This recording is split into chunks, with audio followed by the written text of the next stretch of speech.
Welcome to the Debugged Podcast. I'm your host, Teddy Lampert, and I'm joined by my co-host, Suhaani Soti. Today, we're sitting down with Emma Bunch, a Congressional App Challenge alumni who turned her childhood dream of curing cancer into a real research vision. Previously, she built Curalytics, an AI-powered cancer research platform, and now she's starting her PhD in nanomedicine and immunoengineering at the University of Kentucky. Hi everyone, thank you so much, Emma, for joining us today. I'm very excited to talk with you about your experiences as a CAC alumni and any advice you have for our listeners today. Yeah, of course. Thank you so much for having me on. You participated in the App Challenge yourself, so what got you into STEM? What originally drew you to mathematics? How did you factor in the fact that you want to continue doing math and STEM, and then also factored into your research for cancer research and computational biology? Yeah. So, really ever since I can really remember, I've just always been drawn to STEM. So I've always just loved math and numbers and just working with equations ever since I, learned how to do those things. And really the draw to cancer specifically and kind of incorporating that with mathematics and things was when I was 9 years old. And our teacher in the classroom had asked us, what's your kind of life goal? And I said that mine was to find a cure for cancer. And of course, I did not know at the time that cancer was multiple diseases and, all the things that I know now, which I am definitely no expert at all. But, really ever since that moment, I have really just been driven and just feel like that I have this desire and call to, go and research these things. Yeah, I feel like that's a really great journey from starting from knowing that you like math and numbers. I was in the same boat. I really enjoyed learning math when I was even younger, but then as I got further in, like my favorite class right now is vector calc. So I completely understand. Could you talk about how you knew that you loved math and numbers, and then how that actually works for computational biology? How are you bringing in that computational side into cancer research? Yeah. So really my kind of thing that kind of sparked my inquiry into computational biology specifically was Vanderbilt University Programs for Talented Youth was offering during COVID a biology of cancer online academy. And, at the time during COVID, we all had a lot of time to sit and be at home and, think on things. After a really long time of me just thinking on, okay, what really is the direction that I want to go career-wise, academically, I know that I've always had this desire to go into cancer research and spent a lot of time thinking about that and praying about things.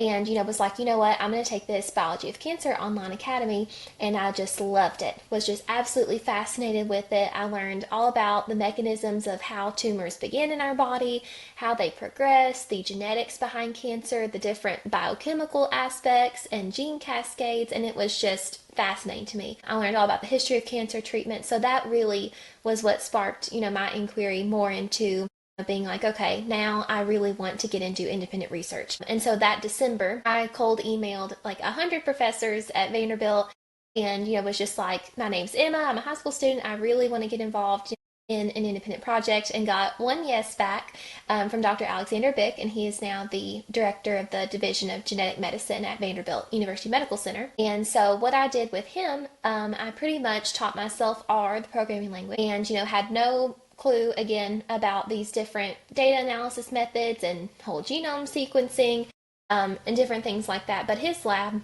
really focuses on precision medicine, so kind of looking at a patient's genetic makeup and seeing how we can, do research either that proposes new avenues for therapies or, underlying mechanisms of cancer that can be personalized to, that patient. And so with them, I did research on looking at CHIP, which is clonal hematopoiesis of indeterminate potential. It's a really long word. And basically what that is, as we age, we acquire mutations in our cells, and especially this can be in cells in the bloodstream or the bone marrow. And so over time, this population of cells becomes different than its other cell counterparts, kind of like a mosaic if you think of it like different little tiles that may be different colors or different shapes, things like that. And so that's called somatic mosaicism. And so over time, those mutations can clone and expand in the body, and oftentimes that can be attributed to cancer, but that's also attributed to CHIP. And so really the association between CHIP and then solid tumors developing, and I looked at breast cancer and lung cancer specifically, really has not been that explored, and it wasn't at that time. Yeah, so it's really interesting how you were able to take all that data and then process it and then understand what leads to different types of cancer. So, in particular, what also inspired you to start Curalytics, which you could talk about a little bit, and what kinds of problems are you tackling with AI and quantum computing within cancer research where you're doing this type of data analysis? Yeah, so really, Curalytics started actually from the app challenge. So it was in junior year of high school.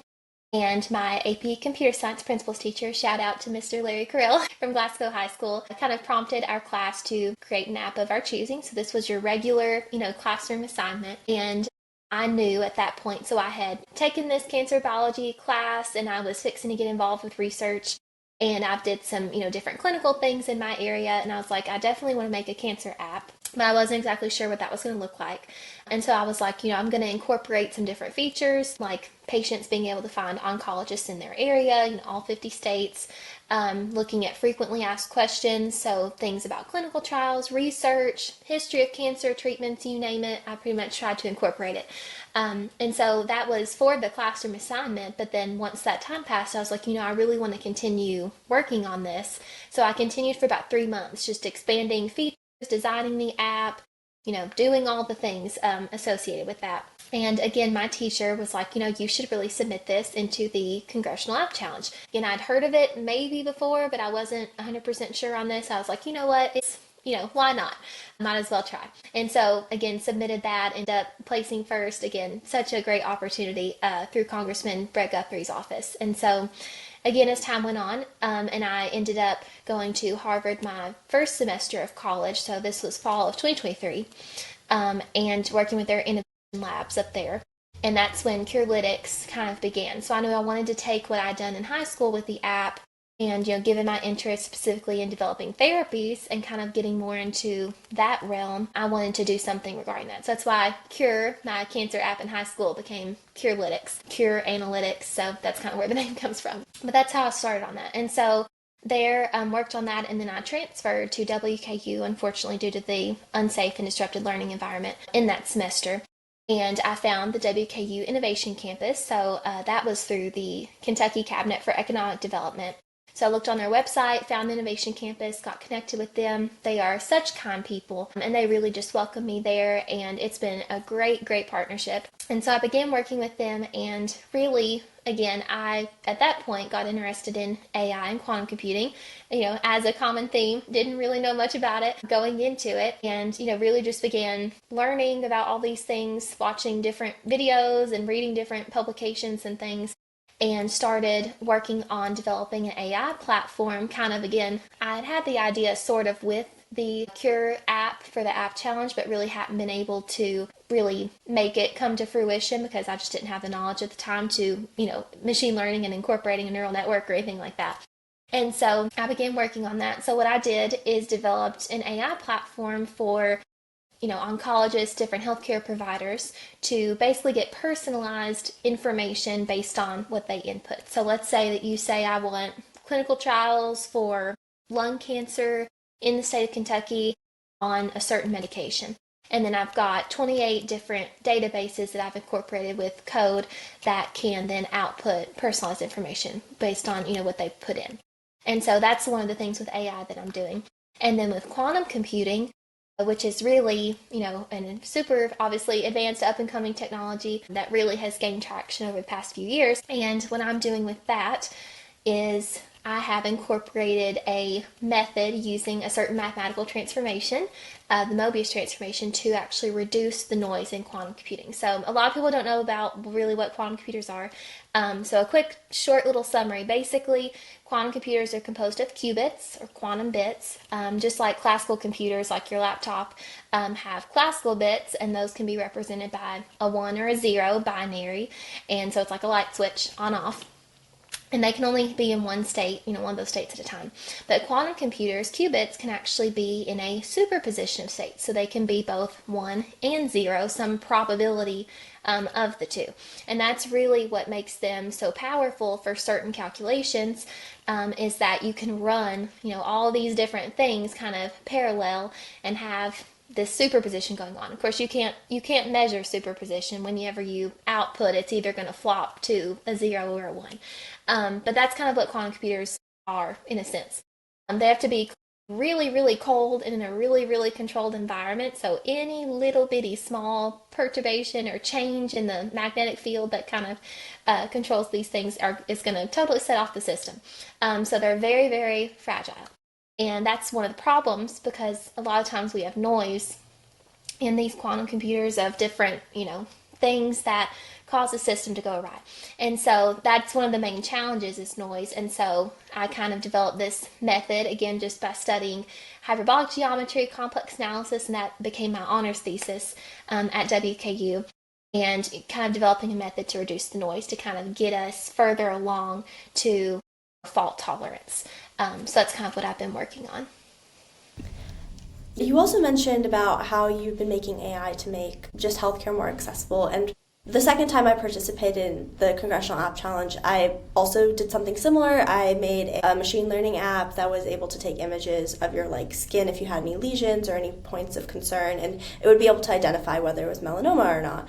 And so having these tools that are now readily available, and students are able to learn and expand upon their skill set and expanding into neural networks, how do you envision AI, nanotechnology, immunotherapy, all of those things redefining cancer treatments as it becomes more accessible to everybody? Now we have more access, students in general and really everybody, to knowledge and information than we ever have before. And I think that's a great thing for, research and for advancing different fields. Of course, cancer research is no different. And, specifically for AI, and just computing, supercomputing, quantum computing in general, computer simulations are going to save, a lot of money and time compared to clinical trials that are a really, really long process and cost a lot of money, to develop drugs. I think it's around $1 billion just to develop one, therapeutic now. And so really, I think that doing these in silico, computer simulations, even just as a base point, starting point, like what AlphaFold, is doing. They just won the Nobel Prize, I think, for chemistry a little bit ago. Being able to visualize certain protein structures or modeling different molecular processes, especially for quantum computers, because, you're operating on either atoms, electrons, or molecules. And so that is really good for modeling molecular processes, because at that level you can really exploit these quantum properties. And so I think that in the future, modeling, being able to, predictions of different protein structures, designing new materials for therapies in the future, I think that that's going to be really our base point. And then from there, hopefully scientists can take these things and then, of course, translate them more into something that's tangible, into therapies, into, eventual clinical trials and things like that. So I think that the computing is going to work hand in hand with wet lab work and in developing certain therapies and then being able to get that out to people. Talking about how you're able to gain so much understanding, and now going to be entering your PhD, I believe, next year. So doing research with such high stakes and trying to get into such a deep understanding and almost becoming an expert in your small niche. Obviously, the stakes can be pretty high and it can be pretty daunting. So how do you balance this scientific rigor and interest, and then balancing that with your emotional and mental well-being, and also with creativity at the same time? I think, first of all, I am a Christian, so my walk with Christ, praying, reading my Bible, and, going to church is, very important in my life, and keeping, my, mental health, emotional well-being, and spiritual well-being. Also my family. So my parents are an amazing, amazing support system. They're my best friends, and they have sacrificed so much, just for me to be able to have these opportunities that I do. So they are, of utmost importance in my life, and always just talking to them if I'm having a bad day. Or anything like that. So definitely family and having that support system. Also creatively, I do even paint sometimes. I love to sing. So, I think just taking a break from all the, analytical, really hard, research work, and just taking a break, or even just reading a book, cuddling up and watching a movie. So definitely having breaks is good. So that's kind of what I do. Yeah, and so as you begin your PhD, and it's going to be focused on nanomedicine and immunoengineering, So, what kind of therapies or innovations are you hoping to focus on or develop or learn more about? So I'm going to begin, as you said, my PhD in the spring, and that's going to be in biomedical engineering. A lot of people are like, wait, so you're going from math, kind of all these different more, proofs and kind of computational things to biomedical engineering. How does that really work? But really, again, my background so much within cancer research, and I've, did work on proposing different therapies and have did some wet lab work. It hasn't been, of course, my main focus over the past few years, but I am going to begin that, and that's at the University of Kentucky. And I am just so grateful for that. I still really can't believe it because, doing this has really been, again, my goal for a really long time.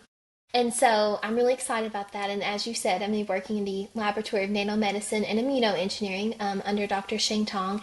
And his lab and really the work that I'm going to be doing is developing novel immunotherapies for various types of cancers. And really, the work that they have done and I'm going to be participating in is developing, that's where kind of the biomedical engineering part comes in, these vessels, and that having CRISPR technology. So CRISPR-Cas9 is a gene editing technology that essentially allows you to edit any location in the genome, modify different things like that. So it's kind of like genetic scissors. So what I'm going to be doing is taking this technology and personalizing that.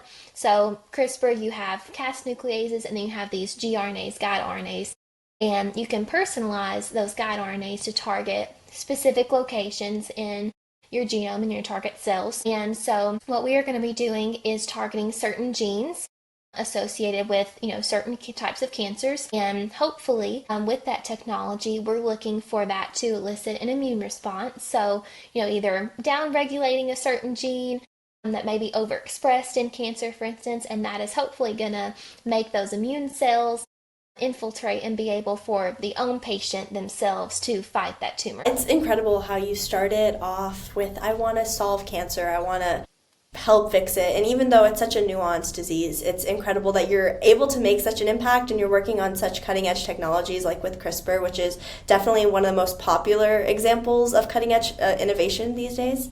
So my last question for you is, what advice would you give for any undergrads or high schoolers or even middle schoolers that are interested in combining math, biology, and computer science like you have, and maybe even step towards solving diseases such as cancer? So these are humongous challenges. Scientists and researchers have been working on this, for a very, very long time. I think that the biggest thing for someone to do is just simply, if you have that desire, you are motivated to solve a certain problem, whether it's cancer, whether it's something, different. Really just being able to be your own advocate is a really big thing, because, a lot of people that you will meet along the way, you'll meet mentors that will be so helpful and influential. I certainly have. But really the biggest thing at the end of the day, you are going to, you have to put in the work. You have to reach out to these people. And I think that if you have, that desire to do something, whether big or small, whether it's starting at your community, at your school, take those opportunities that you can, seek out different things, just like, Vanderbilt Programs for Talented Youth, they have awesome programs. Even Western has, Vampy, they have some different day programs, and even the summer for gifted and talented students. And I think that seeking out opportunities first locally and then expanding from there and going and, trying to see, again, being your own advocate, reaching out. But it is, it's work. It's a lot of work, and it's a lot of long hours, a lot of long days, and it's a sacrifice. You may have to, miss certain things, in this endeavor of solving whatever problem that you're interested in. And so I think that putting in the work, being determined and having that focus on, okay, this is what I want to do, having that drive inside of you, not doing it for financial reasons or, any other sort of, motivation, but really having that inside of you to say, light at the end of the tunnel, I'm working on this, and, along the way, you're going to learn a lot of amazing things. And it's really a great journey. And as I look back on all the different things and all the different opportunities that I've had, it's really shaped me as a person, as a researcher. And so I think it's just really been amazing. Definitely agree. I think often what's the hardest part is just continue going, even when you hit like a part where you're like, okay, well, I don't know what to do from here, or you get stuck or you fail at something. You should be able to pick yourself up and continue through it and just understand that it's just one low point and you'll get back up in your feet and be able to continue working on what you're passionate about. So that was really great advice, and it was also just great to talk with you and understand your research and learn more about your journey since you've participated in CAC. It's inspirational how you started with just, I want to solve cancer, and now your PhD research is going to be so influential in the world of cancer research. So thank you so much for joining us today. It was great to talk with you. Yeah, of course, and thank you so much again. It was an honor to talk with you, and I hope that this has hopefully helped someone watching just to have that encouragement to either start their, academic or research journey, or just have the motivation to keep going. So thank you again. Thanks so much to Emma Bunch for joining us today and sharing her journey. It's really cool to see how a cold email to 100 professors turned into real cancer research and a whole career path. If her story inspired you, also consider checking out the Congressional App Challenge to see what you can build. We'll catch you next time on Debugged, but before we go, we have one alumni spotlight. Efren Yanez is a CAC alumni from Oklahoma's 5th District who won the challenge with a civic engagement app and has kept building ever since. His submission was called Voice It, and it was focused on petitions. A lot of petitions that could actually influence local policy never get enough visibility. They get passed around outside supermarkets, shared in a few group chats, and then disappear. Voice It was designed to fix that by putting petitions directly on your phone. When you open the app, you would see a feed of petitions, each with an image title and a short description, and the number of people who have signed it. If you agree with one, you sign it right there. You can also tap into any petition for more details and to contact the petitioner directly, or to even create your own petition and make it publicly available for others to find and sign. The account setup asks for your full name, signature, and confirmation that you're a registered voter to make sure the signatures actually carry weight. This app was built in Android Studio using Java and XML with around 20,000 lines of code total. Efren built it alongside his teammates. They had plans to eventually expand Voice It to work directly with state legislators and officials, which would have taken it from a community tool to a real tool for political outreach. Since winning the challenge, Efren has gone to develop and publish a full-stack social media app called Pawprint. It's on both Android and Apple stores right now. It's a social platform for pets where users post photos and videos of their animals. That's a meaningful jump from his original submission. Voice It was a single-platform Android app, and Pawprint is a published full-stack production across platform. That kind of growth and technical ability doesn't just happen overnight, and the CAC is where it started for him. He also then later became a CAC ambassador, and has been working to raise interest in his community for others to compete. Efren said that the Congressional App Challenge opened him up to the world of app development and connected him with other developers interested in the same fields. He said it truly impacted his life for better and that he continues to work on his apps. That's a pretty clear line. A student enters the challenge, builds something with a team, and comes out on the other side as someone ready to publish apps and encourage others to do the same. That's what the Congressional App Challenge is there for.